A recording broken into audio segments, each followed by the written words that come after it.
Hello students, आपका अपने YouTube channel model class में स्वागत है। हमारा आज का टॉपिक है ट्रांसलेशन, जिसके अंतर्गत हम सिंपल टेंस को सीखेंगे। हमारे टेंस 3 प्रकार के होते हैं।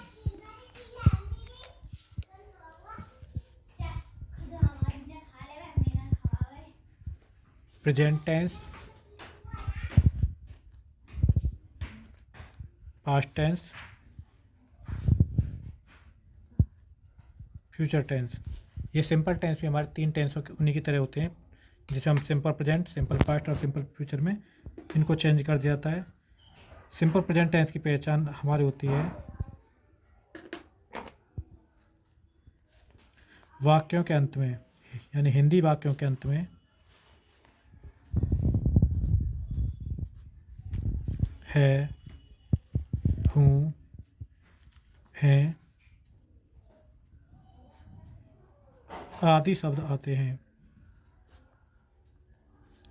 और सिंपल टेंस की एक पहचान होती है इन वाक्यों में, यानी सिंपल जो सेंटेंस होते हैं हमारे, इस प्रकार के वाक्यों में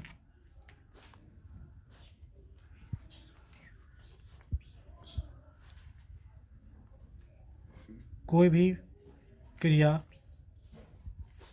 यानी कार्य नहीं होता है।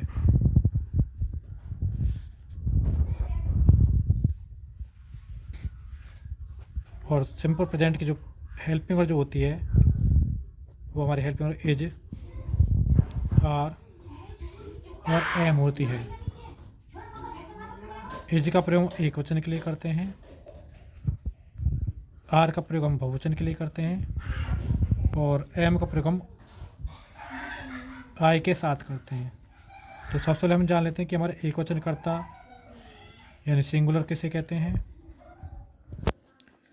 ये हमारे ही, सी, इट, दिस, दैट, कोई भी एक नाम, ये सिंगुलर सब्जेक्ट होता है हमारे।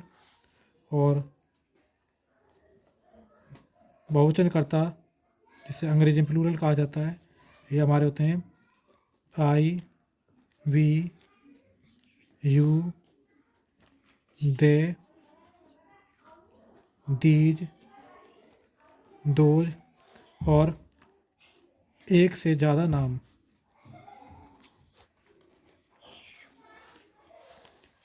हम एग्जांपल लेते हैं। हमारे सिंपल जो प्रेजेंट होते हैं, ये इनको 6 पार्टों में बांट सकते हैं हम। पहला अफर्मेटिव। अफर्मेटिव वाक्य उन वाक्यों को कहा जाता है जिस वाक्य में कोई ना तो कोई प्रश्न पूछा जाए, जब वाक्य में कोई प्रश्न ना पूछा जाए तथा ना ही कोई नकारात्मक शब्द, वहाँ नकारात्मक शब्द होते हमारे ना, नहीं, मत आदि। तो ये हमारे इस प्रकार के जब वाक्य आते हैं तो उसको अफर्मेटिव कहते हैं। एग्जाम्पल हम ले लेते हैं यहाँ पे। पहला हमारा, वह एक चिड़िया है। तो स्टूडेंट, हमारे इस वाक्य में ना तो कोई प्रश्नवाचक शब्द ही आ रहा है, ना ही कोई नकारात्मक शब्द आ रहे हैं। तो हम प्रश्नवाचक शब्दों को भी जान लेते हैं कि प्रश्नवाचक शब्द हमारे कौन से होते हैं। वो हमारे प्रश्नवाचक शब्द होते हैं हमारे क्या, क्यों, कब, कहाँ, कैसे, कितना, कितनी, कितने, कौन, कब से,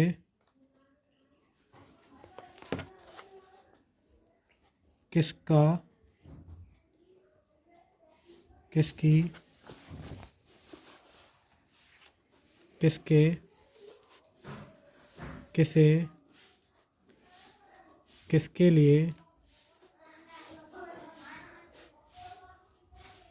आदि शब्द होते हैं।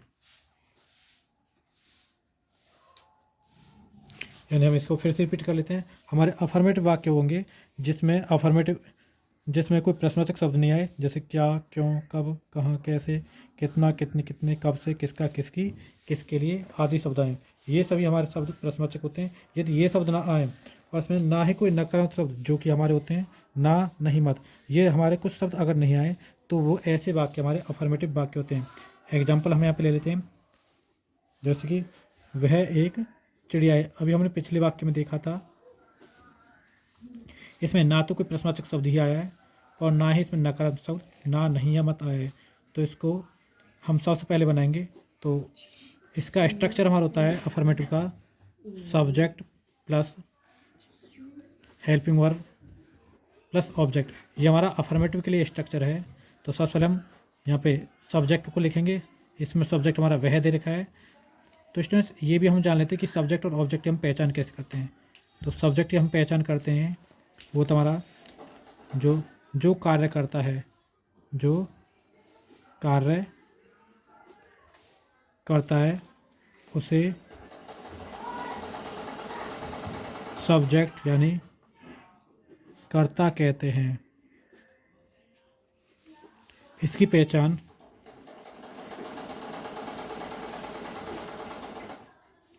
वाक्य में कौन लगाकर करते हैं, जैसे कि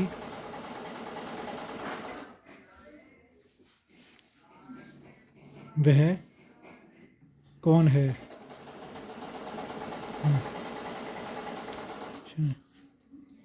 इसमें मुख्यतः सब्जेक्ट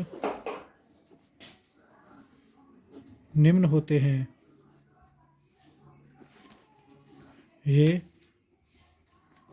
वाक्य के प्रारंभ में आते हैं।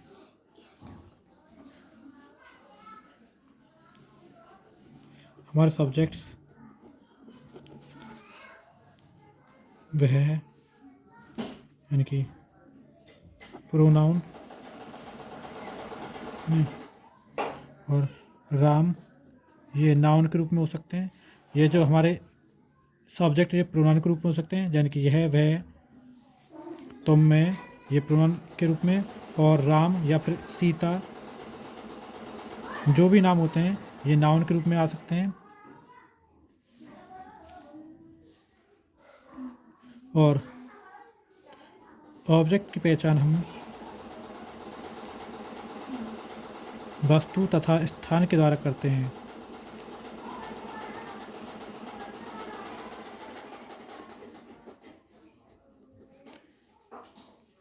जैसे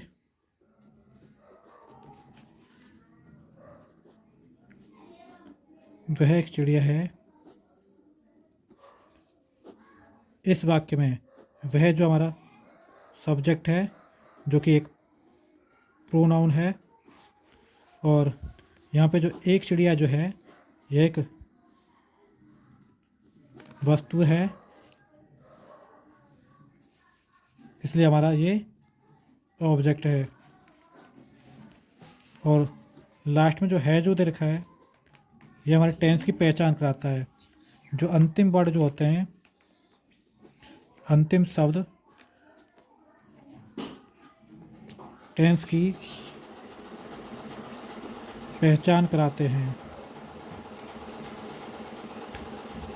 यहाँ जो है वर्ड जो दे रखा है यह हमारे पहचान करा रहा है कि यह हमारा जो है सिंपल प्रेजेंट टेंस का है। तो इसकी हम इंग्लिश बनाते हैं।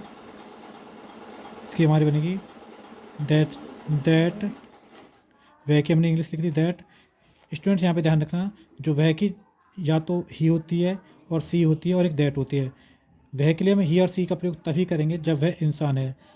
इंसान ना होने पर हम वह के लिए हमेशा दैट का प्रयोग करते हैं, चाहे वो जानवर ही क्यों ना हो या फिर पेड़ पौधे क्यों ना हो। इसलिए हमने यहाँ पे वह की इंग्लिश दैट लिखी।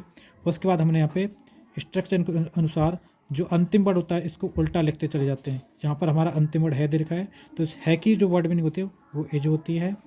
और उसके बाद हमें इस क्रम को उल्टा इस प्रकार से करते हुए ये लिखना है, एक चिड़िया की इंग्लिश ए वर्ड होती है। ये हमारा इस प्रकार से एक सेंटेंस अफर्मेटिव बन गया।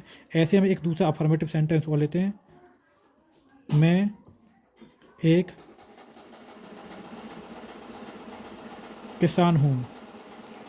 स्टूडेंट्स, ये भी हमारा एक अफर्मेटिव वाक्य है। सबसे पहले हम इस पहले वर्ड की लिखेंगे, तो मैं की जो वर्ड मीनिंग होती है वो आई होती है।